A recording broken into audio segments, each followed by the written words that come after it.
Hello and welcome to the channel, guys. It's the Eradicator, and in this video we will be talking about the perspective of having a Xenothreat PvP event, which is going to be quite a change from the current Xenothreat event that we're having right now in Star Citizen at 3.16 that we'll probably maybe have in 3.17.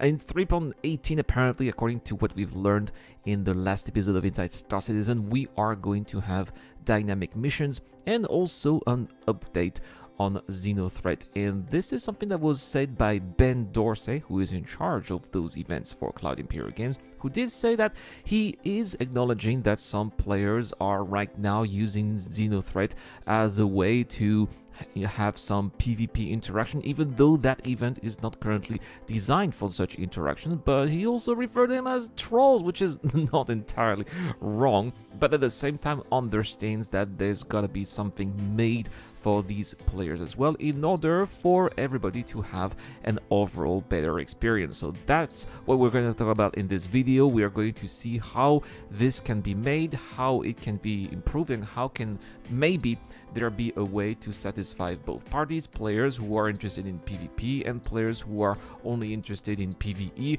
or maybe would have to maybe get as little PvP as possible without entirely ruling out the possibility of having some PvP. Now, before we continue, guys, I need your help to break that YouTube algorithm that has not been very kind to the channel lately. I would be very thankful if you could please like this video and maybe subscribe to the channel. This can also get you a chance to win one of the two prizes that I'm giving away to the subscribers of the channel who will answer the question I'm asking later. We're giving away a whole A and a whole C. The whole C comes with LTI. So make sure to subscribe to the channel in public setting and answer the question I'll be asking later. If you want to go the extra mile on Patreon or via the YouTube Join membership program, you'll have access to my Discord channel where, thanks to Dr. Forbin over there, we have another giveaway. It's a whole B. Thank you to everyone out there.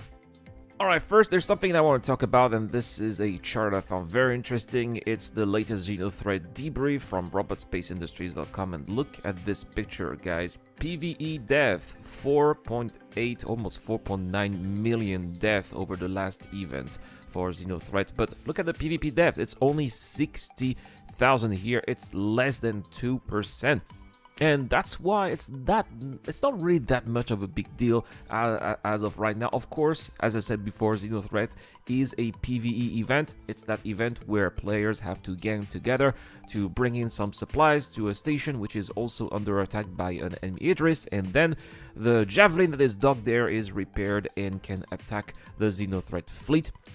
All of these are PvE events, right? The enemy is made of AI, but not everybody supports the UEE. There are players who are criminal to the core, rogue to the core, bunches of scumbag in game. Of course, there are probably very good people outside of the game, but in game they like to play the scumbags, and I totally respect that. There should be all types of players in Star Citizen. It's a game made out of choice, and some people just choose to be rebellious and disrupt the UEE because they think it's fun, and I think that there should be also some gameplay gathered toward these players, and that's not the case right now, but it is something that Ben Dorsey did say is going to come in the future. So I think that first, for rogue players like those who want to side with Xenothreat, this should be reputation gated. I think that it shouldn't be that easy to be joining Xenothreat because it's not even an org that has a presence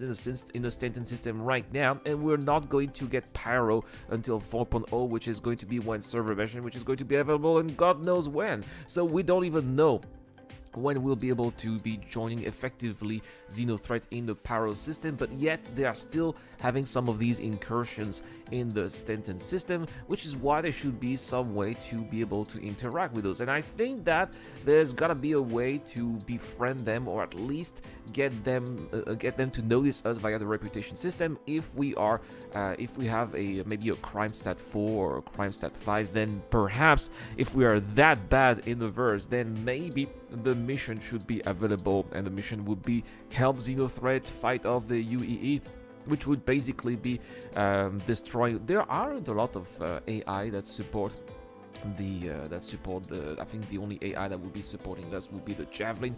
So that's not really something that would be considered by those enemy players. But I think that maybe there could be a bonuses or some kind of reward each time a player is killed, either a player ship or even a player on foot inside some of those starfarers that where people need to get supplies from. I think that this should be also a great way for players to also not just engage in space combat but also in FPS activities as well. Just hold on to some of those starfarers and prevent the lawful players from taking the boxes that need to be delivered to Jericho Station, because right now we only have AIs, those AIs that are hostile to us, but maybe those AIs will be friendly to the people who then take the hostile mission, and these people would be engaging the players who then decide to follow the UE. I think that this would be a great way to make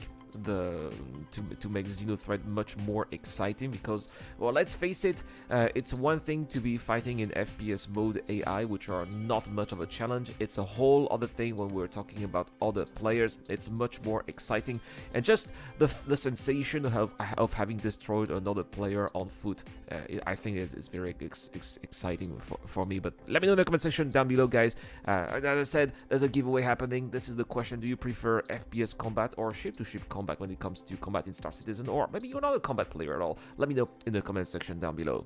Now, that being said, I also think that there should be some rewards too for players who decide to be joining with Xenothreat. There are rewards for players who decide to be joining the UEE. We have those CDF forces armor, which is like 10% armor. It's a little bit useless. It's not that exciting, but we do know that CIG are working on Xenothreat armor as well. It would be wonderful if maybe the players could be getting maybe not a 30 or 40% heavy armor, but some kind of light Xenothreat armor that would also show that they've been able to achieve certain goals, maybe kill X amount of players during the event, and then they'll be able to show off that armor. And who knows, maybe in the future, when there's going to be reputation, when there's going to be AI that will be acting as security, if they see that armor, they would not let you have access to some landing zone, or they will shoot on sight. I think that this will be quite fun. Now, that would be for the criminal side. I also think that the lawful side should have extra bonuses for killing players too. This is something that I believe exists already via the bounty hunting system. I think that anyone who decides to be joining Xenothreat should have a bounty on their head. That should be absolutely automatic. And since usually those are not the worst players of Star Citizen, I've noticed that there's kind of like this trend of players who decide to engage in PvP and maybe force other people to engage in PvP. Players who are not necessarily into that are usually the better fighters in Star Citizen, looking for some action perhaps. I think that this should be an incentive for players who are not necessarily excited into PvP to gang up maybe in capital ships, in multi-crew ships, and take down those players who are ready for some action. And there should be some hefty rewards, not the flimsy 15 or 20,000 alpha UEC, but give 100, 200,000 alpha UEC per reward for anyone joining Xenothreat. And I can bet that it's going to make it a much more exciting event for not just the lawful players, but also the unlawful players who will have a challenge, who will have something to do, and it will be sanctioned by CIG with proper game design. That's all I had to say about what point is that Xenothreat, because we already have Xenothreat 3.0 at this stage. Xenothreat 4.0 coming up in Star Citizen for 3.18 apparently, but I hope that you guys are excited about those possible changes. It's something that they said they are going to work on. That is my vision. I hope that well, there's gonna be something similar coming up in the not the next patch, but the patch following after that, Q2 2022.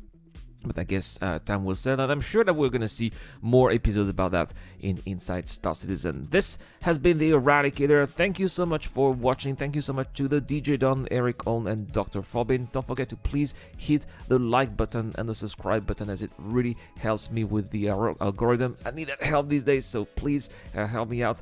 And I'll see you guys tomorrow. Have a great day. Cheers. A huge shout out to everyone who's been helping me out on Patreon and via the YouTube Joint Membership program. Creating content on YouTube involves continuous circles of ups and downs, and it is when we are the lower parts of the curve that your help really motivates me to keep on going. Your contribution really does make a difference, which is why in return I try to give back by offering backers access to my private Discord channel, automatic access to exclusive giveaways, or answering your questions during the show. You can help me out with as little as $1 a month, and any help is greatly appreciated. Thank you very much for watching again. This is the Eradicator. I'll see you guys later.